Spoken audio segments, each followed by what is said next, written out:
From Uganda to Germany, we stand in solidarity with Lützerath. Coal must stop.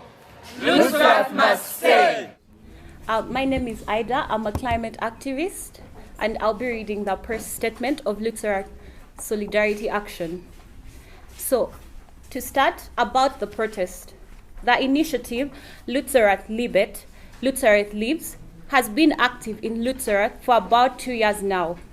The protest began when RWE demolished the road 1277 between Lützerath and Kainberg in June 2020.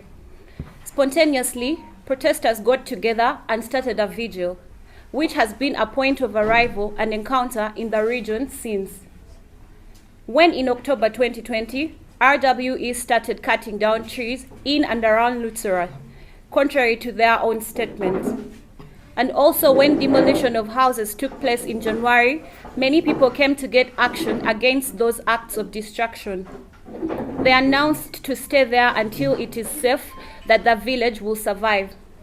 Furthermore, they demand an immediate coal exit. Since then, Lützerath became a place of resistance, but also a place of collective living and learning. The people in Lützerath are fighting hand in hand with the local population, such as farmer Aidah, who resisted for a long time through several instances until the Minister Higher Administrative Court, OVG, ruled that RWE was allowed to evacuate the land and finally had to hand over his key to RWE at the beginning of October 2022.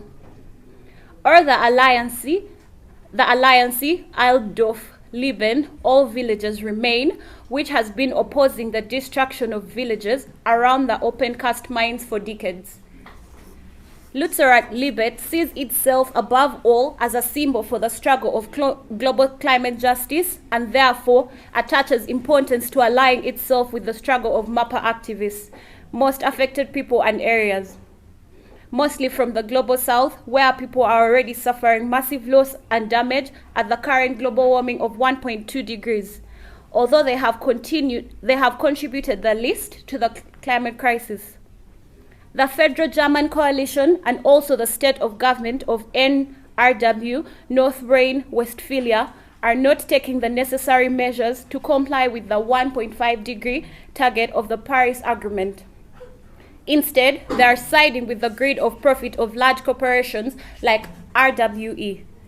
On behalf of Aidah Lieben, the German Institute of Economic Research, Duchess Institute, okay, that's a German word that I'm not confident about, in Berlin, has calculated how much coal may still be mined in Rhineland Ignite mining region if global warming is to be limited to 1.5 degrees. The DIW concludes that a maximum of 235 million tons of coal may still be extracted from the earth in the region's 3 open cast mines, Eden, Hambach, Gazville. This limit would not only preserve the Hambach forest, which has been a similar battleground in 2018, it would also preserve all the villages still under the threat at Gazville open cast mine, including Lützerath. The coal accessible without the extension of the current pits amount to about 300 million tons. RWE, however, is planning to mine another 900 million tons of coal.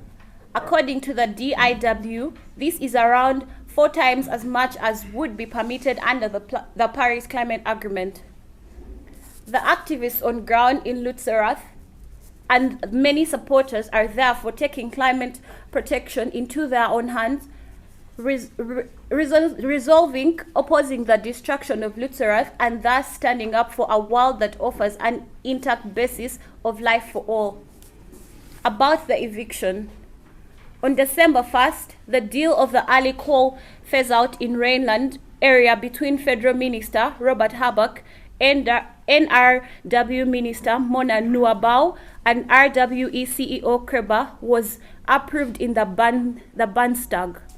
This includes a phase-out until 2030, instead of 2038, and the preservation of all villages around Great Villa the second, except Lützerath.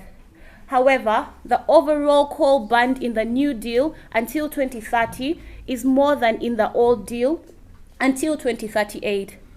On December 8th, the Mining Authority, which reports to Minister Nabao, approved RW's new main operating plan.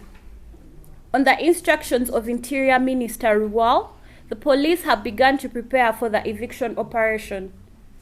The police effectively started the eviction on January 3rd, with a lockdown coming into action on January 10, with a phase out of the vigil after 2.5 consecutive years. Currently, there are about 1,000 activists actively defending Lützerath. There is also a demo in Lützerath today, just as we speak, with tens of thousands of protesters expected.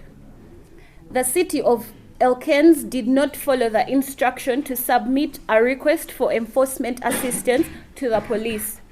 The next highest responsible authority, the District of Heinsberg, announced on December 14 that it would commission an eviction.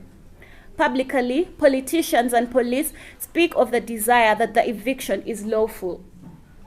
However, the reason given so far for an eviction, the danger of the energy supply security emanating from the village, there is a minus point. Because there is no independent study that proves this, on the contrary, 2 studies speak of the fact that coal is not needed in a timely manner. Even the studies commissioned by the state of North Rhine-Westphalia in the short term do not suggest anything in this direction and speak of an overutilization until 2030. This means that there is no energy policy need for a clearance in the next 3 to 4 years, which means the eviction will be illegal. Thank you.